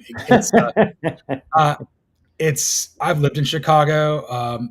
I think the city just the fan bases just smother the teams. The expectations are like so unrealistic, making this guy and that guy their savior. They think everybody's going to be Michael Jordan, and it's not. So Fields is from the same county as me, just outside of Atlanta. Obviously, he played at Georgia briefly, went to Ohio State. I'm not super high on Fields. I think if everything goes right for him and he's got a lot of talent around him, he can make it work. I am very bullish on Aaron Glenn as a head coach. I think that like the fact he started for the Jets back in the 90s, really came up under Dan Campbell. I really think very highly of him as a head coach. I think Darren Muji, if he's going to be a good GM, which I think he was college teammates with Kevin O'Connell at San Diego State. I think as long as that team kind of remains, that tandem remains connected, like maybe like in the best case scenario, you're looking at kind of what Campbell has with Brad Holmes in Detroit, where like Gotcha. it just kind of goes. But obviously, Woody Johnson's not Sheila Ford Hamp. There's a complete ownership thing here. There's a lot of talent around there for Fields. I think that the Jets are going to see if it's going to work. There will be moments where he is going to majorly impress, and there's going to be other times where he just kind of comes up short. He's not a guy that I would like have fully invested in, but I think that there's a lot less pressure on him with the Jets than I think there was with him on the Bears or the Steelers. Yeah, well, remember too, the Steelers brought him and Russell Wilson on one-year contracts. They wanted Fields back. Yeah. I mean, there was thought, but he tested the market and he cashed in with the Jets. So I think it's a low risk, high reward for him. I know there were some throws that, he missed that you're like, okay, if you're an NFL quarterback, you should not be missing those throws, right? So I just, I think the kid's going to have an opportunity to silence a lot of critics. Now, Bo Nix, I just look at this kid, and that's a Sean Payton quarterback, right? Wilson was a bad fit with Denver under Payton, but he was also the bad fit under Hackett too, because remember that first game, they took the ball out of his hands late on a 4th and 3 and elected to kick a long field goal or attempt a long field goal. So you got Bo Nix. I don't know if I'm too high on Denver or maybe I'm just drinking the juice a little bit. I think the Denver Broncos, I think they're going to push Kansas City this year. I really do. You always look at those teams that you start to see it and then they trend up and then they're, okay, let me see that jump to next year. Like Washington, they just came out of, just shot out of a cannon. But Denver was more of a little more of a longer process. And then they won some games late and Nick stood out and they ran the football. Maybe I'm too high. You tell me, am I too high on Bo Nix in Denver? I mean, do you believe he's ready to take that next jump, that next step? You're not too high on Bo Nix, and it kind of pains me to say this because, like, I don't care for Auburn or the Broncos at all. But like, this is a guy that's had so many starts in college: 3 years at Auburn, 2 years at Oregon. He's seen everything. Sean Payton knew exactly what he wanted in him, and I think the Broncos just have a really good feel for who they are. And I think more so than probably the Chargers, I think that they could give the Chiefs their biggest run for the money in division. They probably will come up short, but like there's things that Denver does really well. Offensive line's really good. They usually have good players in the secondary. It's been about getting consistently good quarterback play. Yep. And like coming into the Broncos, like Nix was just so much further ahead than like other guys, like just light years ahead of where I think JJ McCarthy is with the Vikings. I'm still really dubious on that, but I never thought Nix was going to bust. I thought he's going to have a very, very high floor, and the ceiling will kind of it'll be determined within the first 3 years of him in the league, depending on how well he gels with Sean Payton. And up to this point, like, yeah, it's been really good. I wish they would have gotten a running back for him, but as Amari Hampton goes to the Chargers, that might come back to bite you later on. 5:30 on a Friday edition of Middays with Q. Rich Quinones here. John Bueller from Fansider, kind enough to join us for a couple minutes. We'll take you up to 6 live on Triax57 Facebook page as well as Triax57.com. You mentioned McCarthy. So coming off an injury, he's now has the keys to the castle with Minnesota in that offense. Are the Vikings going to be better without Sam Darnold and this kid under center? Because people – they get on me because I'm a slinging Sammy Darnold fan. And I said, this is the guy that won 14 games. He stunk it up late against Detroit, stunk it up in the playoffs game. That happens. But that's one of the reasons their win total is probably sitting at 7 or 8. So what kind of numbers does this kid have to put up to kind of let people forget already of Sam Darnold, even though Vikings fans probably look at that game against Detroit and then the game in the playoffs and they're like, all right, we're over it anyway. I don't really care what numbers he puts up. He just needs to instill confidence in the offense. And at some point, he's going to have to be the deciding factor to win a game. I feel that everything was propped up for him to succeed in Michigan. Like, it's a run-centric offense. Yep. Jim Harbaugh, we all know about scandal and everything there. This is a 5-star talent out of Greater Chicago, goes to plays the IMG Academy. I don't know if he necessarily has enough touch to really succeed. I thought of the 6 quarterbacks in the first round, he was the furthest from playing by a country mile. Really, the Vikings, it's all about Kevin O'Connell. Everybody seems to like Kevin O'Connell. Not really a big fan of Kwesi Adolpho-Mensah. I think that he's been kind of he's like a kid that people mislabeled as gifted, where really he just has hella ton of ADD and he's just blowing up Mentos and Coke Diet Coke in a parking lot at a science fair. It's what are we doing here? But I was not bullish on Darnold at all. Really kind of down on him with Seattle, although Mike McDonald may empower him. But I've been way off on the Vikings. But I'm going to be the last person to get on the JJ McCarthy hype train. I'll tell you that. Gotcha. And listen, to be fair, Darnold had a career year. He had a change of scenery. He had a career year. He put up numbers, and the market, that's what the market bared. That type of contract for Sam Darnold. I mean, it's almost like I can then sit there and say, are they going to be better with Darnold, or would they have been offensively better with Geno Smith?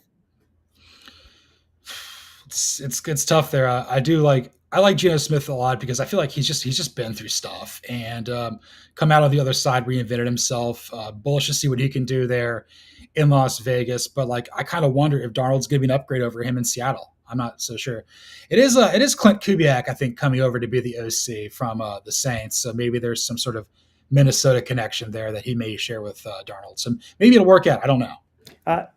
Lastly, with the quarterbacks, another team again might be too high on, but I see them trending up.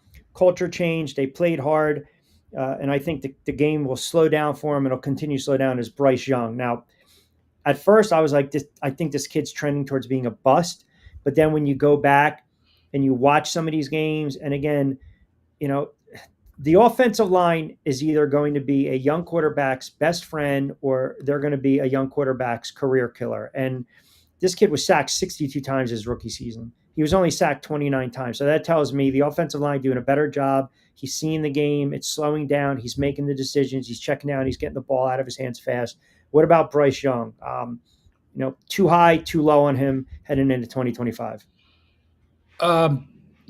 Optimistic about the Panthers long term. I really like Dave Canellis as a head coach. He just kind of, he put out a lot of fires there in Charlotte, and I think told David Tepper hey, we need you to just not do this anymore, and get Dan Morgan in there to build up a good team, former linebacker.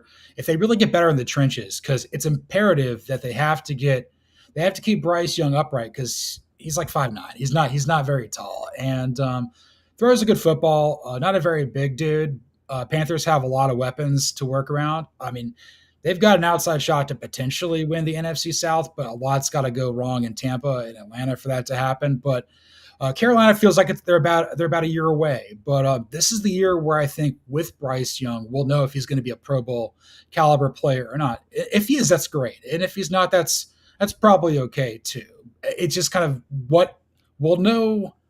We'll know if there's another gear there with him. I mean. And I do appreciate that he, getting benched like that for Andy Dalton midseason last year was really humbling. People thought it wasn't going to work out for him. He comes back in and looked like an exponentially better player down the stretch. A guy that the Panthers aren't a pushover anymore. I think they're a team that everybody has to take seriously on their schedule. I think there's the physical limitations to him with that, but if you have the right pieces around him, you can definitely win. So I'll be optimistic with Bryce Young for the time being. I mean, listen, it is humbling. You get benched by the not the red rifle. I call him the BB gun and water pistol. Now you did mention, the Godfather offer. Now I don't know if you are a movie buff or not. But my question of the day is Jaws top 10 all time? Now, are you a movie buff at all? Not really, but you're killing this segment. No, I'll do it. But my girlfriend has worked in film before, so I gotta step up for the both of us here. So I would say in terms of impact for what it was, it's really kind of put Steven Spielberg on the map. You got the ride Universal we've all seen, Orlando at some point. Got the soundtrack, dun, dun, dun, dun, dun, dun, all that stuff. I feel like there's it inspired a lot of people. It scared a lot of people from going to a beach. And you Well, know what? I would say this. Do you put it in the category of I've got a list of 5 or 6 movies. It doesn't matter what scene we're at, but I will watch the movie. Like everyone has to have a list like that, right? A couple movies where you're like, oh man, like The Fugitive. I got to throw that to the list. Do you have a movie or two like that, or this segment is totally killed on a Friday? You got to placate me. Ad lib, give me something. I'm kind of more of a comedy sort of guy. Obviously, my last name is Bueller, so Ferris Bueller's Day Off. Anytime that's on, Spaceballs 2's coming out.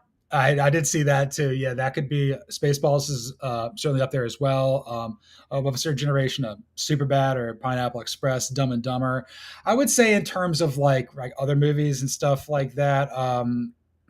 Trying to think like Dark Knight certainly up there. I feel like the Christopher Nolan Batman ones do it for me. Trying to think if there's anything else that I can finish on a good note.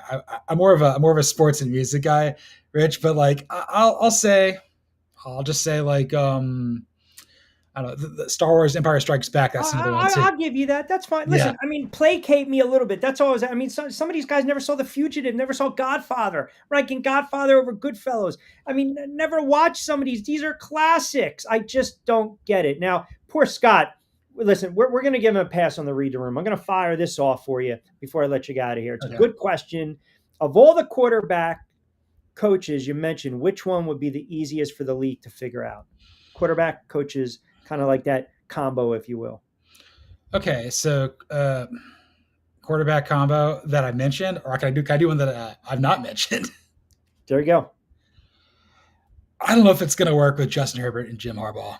I don't know. I'm not Justin Herbert at some point. Like he's got to prove to me that he's more than just a physical specimen. Like he's got to go out there. He played well late though. I mean, he had a clunker in the playoff game. Yes. I don't see it. Like I don't necessarily know if he's got that killer instinct in him that other great quarterbacks do. Jim Harbaugh wears people out. Justin Herbert doesn't seem like a guy who likes the spotlight. I know that he basically came to LA like, hey, I want to work with you. I want to see what you can do. But like, man, I'm a little surprised by that. I mean, he's had a really nice start to his career, has he not? Yeah, like there's just better versions of him out there. Like, Josh Allen's just way better. I'm not on board with. Well, now to be fair, now you're going. I mean, look, Allen, Mahomes, Jackson, right? Allen, Mahomes, Jackson.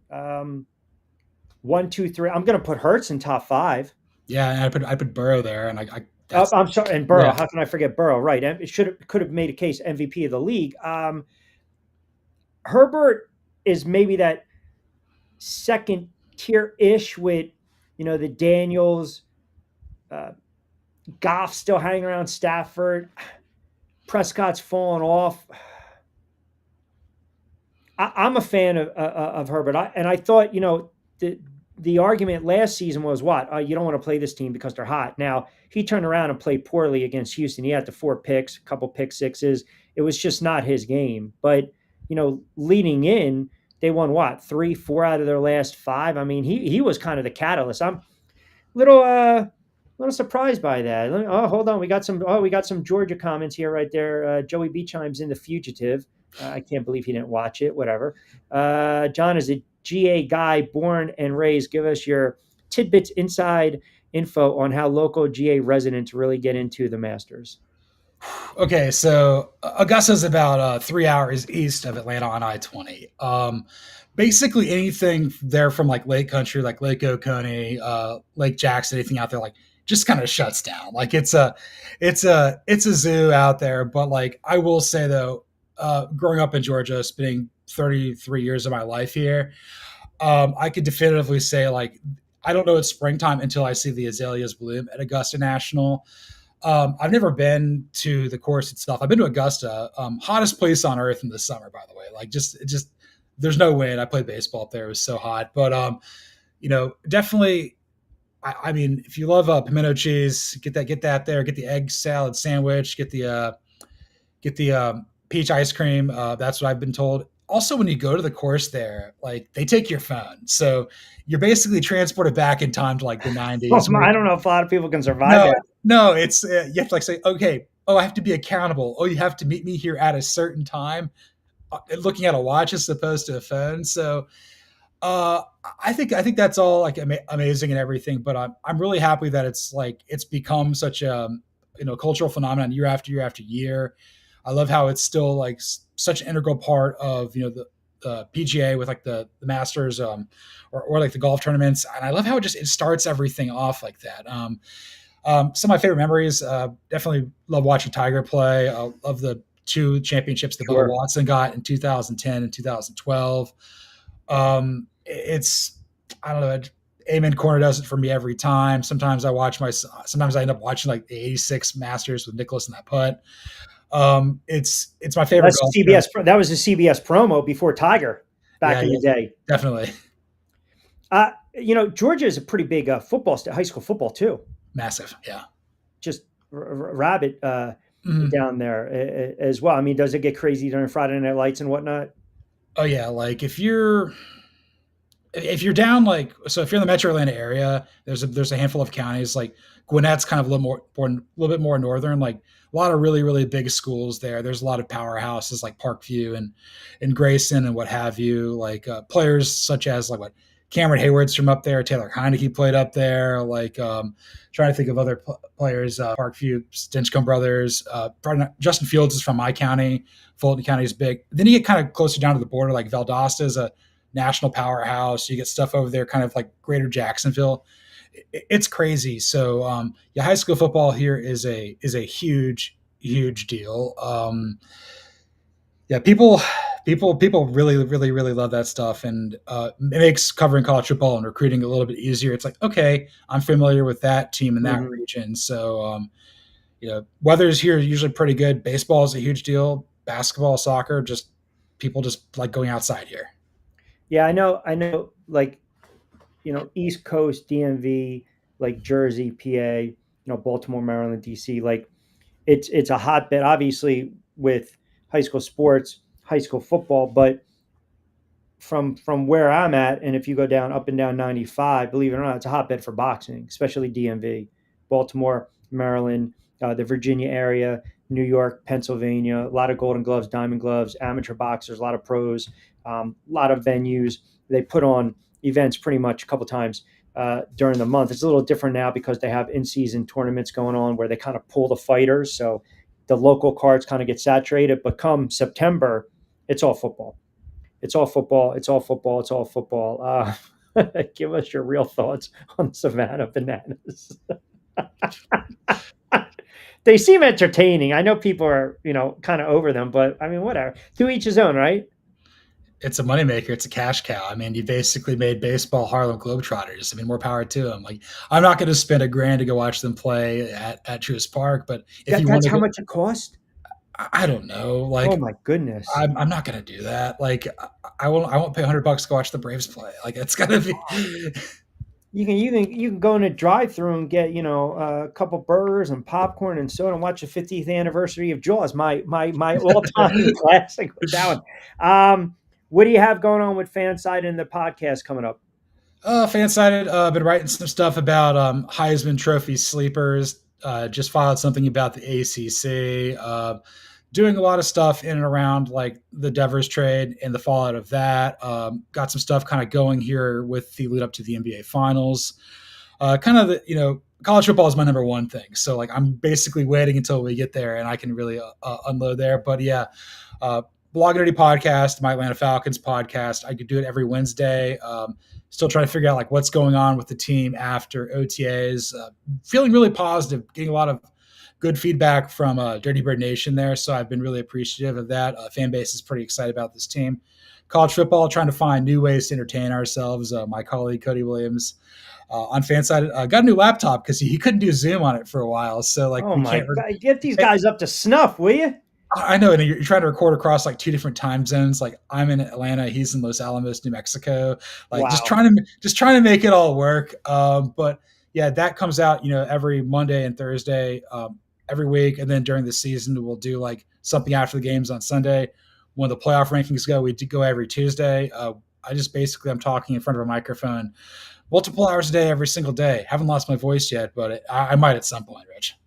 It comes with the territory, brother. I had my buddy Lloyd Vance, who covers the NFL, does a show on 102.9 FM, The Game down in Tampa. We were talking about Atlanta when we were kind of going back over the NFC South, kind of piggyback what you and I talked about last week. And I mentioned Kirk Cousins. I said, really, at the end of the day, it's probably the best spot for him. He's collecting a check. He's sitting on the bench, and if Penix falters, Yeah. then you got that plan B in Cousins, right? Yeah, I mean, like Penix has had some injuries before, and Cousins knows this offense. He knows the receivers, and you go out there, you be a good teammate. You maybe have a couple starts if things hit the fan for Penix, and then maybe try somewhere else. It just didn't work out to get traded like you wanted to this offseason. But I don't know. What people forget about Cousins is like every step of the way, he's always been a team first guy. It's the same thing at Michigan State, Washington, Minnesota. It's kind of more of an agent play at this point with what's kind of going on in Atlanta. But like, look, he's a very likable guy. I mean, people like the dude. So we'll see what happens with him being a $20-something million backup. All right. Lastly, I'll get you out of here on Joey's thought question. Georgia State football program that brought the old Brave Stadium and made it their own. So Georgia State plays at what was Turner Field or Centennial Olympic Stadium. Basically, what happened is in like 2016, the city of Atlanta was like only going to fund renovating one of their three stadiums. They ultimately they picked what was Phillips Arena, now State Farm, where the Hawks play. Arthur Blank, with more money than God's like, okay, I'm going to build Mercedes-Benz Stadium so I can also get an MLS team to come here and make sure that Falcons don't ever relocate. SEC championship's always going to be here, always have the Peach Bowl. And the Braves were like, rather than us fronting the bill to renovate this, because again, the people that own the Braves like aren't from Atlanta. It's like Liberty Media, Sirius XM. I think they're out of Denver. They're like, let's build our own version of Wrigleyville out in the suburbs and everything like that. Very controversial. County commissioners got fired, but like it's about 10 minutes from my childhood home. People love going to the Battery. Seems to work out pretty well for them there. But yes, Georgia State, since the Braves relocated, they basically renovated the stadium so the Panthers play there. They've got former Georgia running backs coach Del McGee, a former high school legend down there at Carver, at Columbus. He's recruiting that up. So they play there. Basically, Georgia State's in and around that area. So like a lot of the property that was there for parking lot and stuff goes to university. So I'm all in favor of helping public college education across the board, really adding some legitimacy to what had once been a commuter school. That's interesting, man. I'll tell you why. And walking encyclopedia there on Georgia. The only thing I know about Georgia is it's a very long state to drive through. Yes. Among a couple other things. All right, my friend, I greatly appreciate the extended time. Everyone check out John's work as well on Fansite. Give him a follow on social media. He will join me next week as well. We will start to maybe dabble into a little sneak peek into college football and get some of those Heisman thoughts as well. But always appreciate you, brother. Have a great weekend, and thanks for jumping on board for a couple moments. Have a great weekend, too. See you next week. All right, you got it. There you have it. Our guy, quick timeout. We'll come back.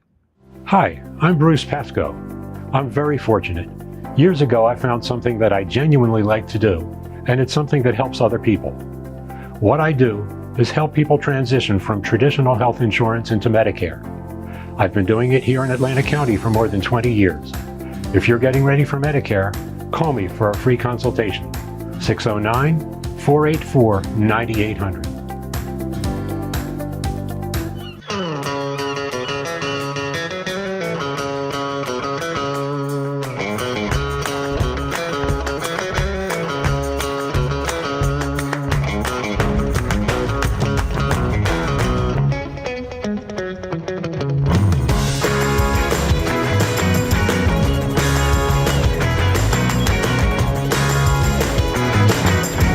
This is what the Down Beach Seafood Fest is all about. It's about community, it's about friends, it's about culture, right? The food culture in Atlanta County is rich.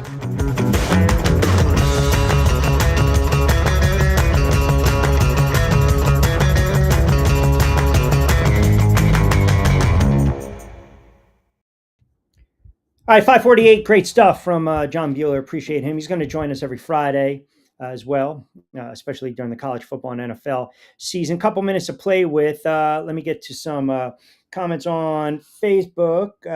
Dee's chiming in. I got Goodfellas isn't better at all. And then he actually says, Love Godfather. OKC will lose on Sunday. Oh my goodness. Horrible, horrible, horrible. T chiming in. Q, that would be a monumental, epic choke job by the Thunder after winning close to 70 games. You nailed it. Which direction are you going? Mush away. You know what? Just for that, to be honest, part of me thinks, do I do the reverse mush tactic? I mean, that's what I want to know. Do I do the reverse mush tactic?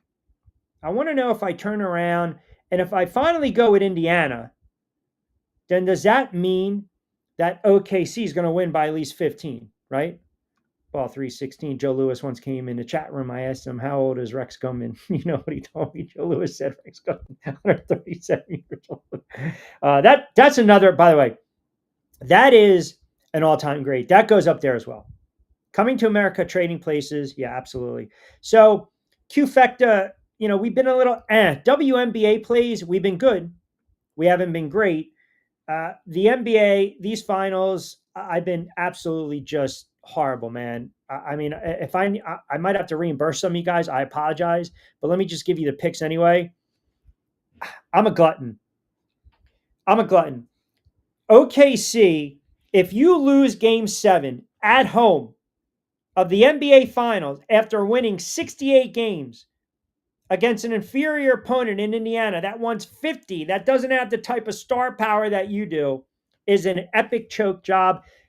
I got to keep riding with OKC, and I'm going to be okay laying the 7.5. Baseball tonight, I actually want some plus money for one, so I'm going to go White Sox plus 160, 155 on the money line versus Toronto. I've been on fire with the WNBA, 6-2 over my last 8. Seattle laying 1.5 against Las Vegas on this Friday. Let me see if I can squeeze in a couple.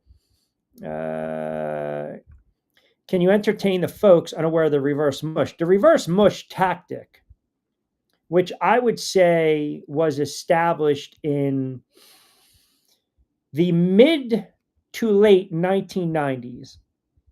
It's pretty much it's a very genius tactic, by the way. I mean, you can play it a couple ways. Like if you're a fan of, say, the Giants, and you want to sit there and wax poetic about the Giants, but you want them to win, but secretly you don't want people to know that, you reverse mush tactic. You sit there and say, oh my God, the Giants are going to get absolutely destroyed by the Eagles. I'm not even going to watch. What's the point? Let me go fishing. I'm going to put money on the Philadelphia Eagles, and then the Giants win the game. So in essence, you're trying to mush your team, but it's in a reverse way. It's all about, from a psychological standpoint. So like, for instance, using game 7 of the NBA Finals. We know, I know, the listening audience knows that if I were to turn around on this What the Frig Friday edition of Middays with Keel and be adamant, cocky, arrogant, not humble, not magnanimous, I would basically... No, November did it. What are you talking about? So basically what Angel did from November... Yeah, well, actually, hold on, man. That is accurate. That's 100% accurate, because every week Angel sat there and just cried in his soup out there in Tampa about the Eagles losing and getting Sirianni fired and benching Hurts and all this nonsense. So correct. Yes. Comprende. Understood. Yes. Tu entendianas? Good. So the tactic would have been this.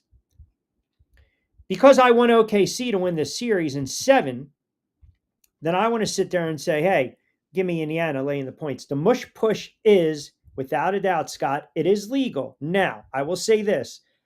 There are some that frown upon my tactics. Some that would actually say my tactics are, I don't want to say borderline bush league, questionable, but it gets the job done. Like, you can never question my, the moral high ground. Never question. The etiquette, never question. But sometimes you do have to, you sometimes have to just desperate times, desperate measures, desperate times. It's just, and it's very impractical. A desperate man is very impractical. But sometimes if you got to reverse the hex, you got to go in a different direction, you have to do it. I don't want to do it.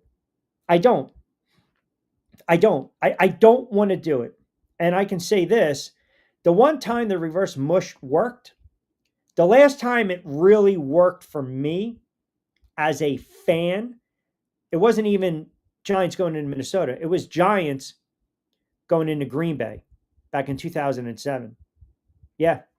Or actually the 2011 season when Green Bay was 15-1. Not a chance in hell. They're not going to match up against Aaron Rodgers in the offense. They're going to get waxed. And of course, the Giants won that game. Joey says, little touch push down Jersey Shore, 91. That's not good. See, Joey, you strike me as a guy that would get in trouble in Seaside Heights. You strike me as a guy that would try to strut his stuff on the boardwalk and probably start mouthing off to somebody, and that would be it. That would be it. Your reverse mushed Eagles to Super Bowl with when you said on air the Eagles were cooked after week 4. I didn't say the Eagles were cooked after week 4. Do we have to check the tape? I didn't say that. There's absolutely no way. Let's go back. Let's check the tape. Hold on. Let me pull back. What game was that after? Oh, that's after they lost to Tampa. You know what? I didn't say they were cooked. I said they were, Joey, I'm not even pulling that comment up. I said, yeah, you're right. De facto, you're right. That's when they got killed by Tampa Bay. And they were 2-2 coming off the bye week. I believe I also said if they lose to Cleveland, Sirianni is going to get fired. And then they promptly went on and won, every single game left except for Washington. So again, that was 100%. You're right. I'm listen. Okay, you guys are elephants, man. You're right. I said it. You were a little bit out of your line. A little bit. Yeah, it's a little bit. All right, let me get to a couple more comments. 556. Matty G again in Delaware chimes in. Q. Pretty simple for me. I'm going to go Godfather. I'm going to go Scarface. I'm going to go, how about this? He's pulling this one. Dazed and Confused is a top 5. I'm not the biggest Dazed and Confused fans, but okay. He goes Fugitive and he goes Die Hard 2. See, that's where you lose me. The original Die Hard trumps Die Hard 1 and 3, Die Hard with a Vengeance. But Dazed and Confused? Die Hard, Lethal Weapon, Jaws, Godfather, Fugitive, Shawshank, Spaceballs, any of the Rockies, except, Rocky 5, not so much. Doesn't matter the scene. You're locked in. You're watching Caddyshack. You're locked in. Naked Gun. You are locked in. All right, so I am going to go with OKC. This is going to be a legacy game for SGA. I can't imagine when we're on the air on Monday and we're talking about Indiana winning and SGA having 16 points and fouling out. I just can't wait for Monday's show. But I think the kid has 30 plus. Man, I'll tell you, they lose this game at home, game 7. I think it speaks more about OKC than it does Indiana. I really don't. Next Monday, Larry Henry from The Athletic. Talk a little soccer with him. Lloyd Vance, Tuesdays and Thursdays. Costco on college football. Bueller back in the saddle on Friday. Steve Gardner from USA Today. Trade deadline coming up as well. We've got a couple fighters that are be jumping on during the week as well. We'll talk a little boxing, a little MMA. Mix it up a little bit as well. As far as the baseball, not a bad slate this weekend. Big series. Phillies and the Mets, Yankees host the O's, Tigers on the road against the Rays as well. So you got a lot of games this evening. You had one day game, and that was the Mariners over the Cubs 9-6. Don't forget, every Monday to Friday, you can also catch my Sports Flash powered by Triax57 on their Facebook page. Monday to Friday, live on Triax57, Middays with Q. Appreciate John Bueller swinging on by for a couple moments. You guys were fantastic with all the comments, the engagement, Facebook, X, and of course on the YouTube channel. Don't forget, get social with us as you typically do on Triax57, Facebook, IG, and X. You can also log on to Triax57.com. Follow me on X and IG at Rich Q on Q, TikTok, Rich Q on the mic. A couple other shows this weekend as well. Betting shows on my YouTube channel at Rich Quinones. Check that out as well. So have a wonderful Sports Friday. Enjoy Game 7 of the NBA Finals. I can't believe we got to this point. Game 7 of the NBA Finals on Sunday. And OKC better not disappoint me, or it's going to be a very miserable Monday edition of Middays with Q, or as we like to say, lunes mentioso, Manolo, man up, Mondays with Q, Monday's edition of Q. All right, last comment, and it's going to be Kevin C. and Jackson Q. Excellent show as always. Reverse mush. I'm going with the Pacers and the numbers. Have a good weekend, brother. You too. All right, appreciate all you guys keeping us locked in as always. Don't forget, we'll be back in the saddle from 4 to 6 on Monday. Keep it locked in. Have a wonderful sports weekend. All you guys be safe and sound. De facto says take the Pacers and the points. Why not? But we're going to go with OKC nonetheless. All right. Have a good sports weekend. As always, I'm Rich Quinones. Be safe, be sound. Hasta luego, buen día.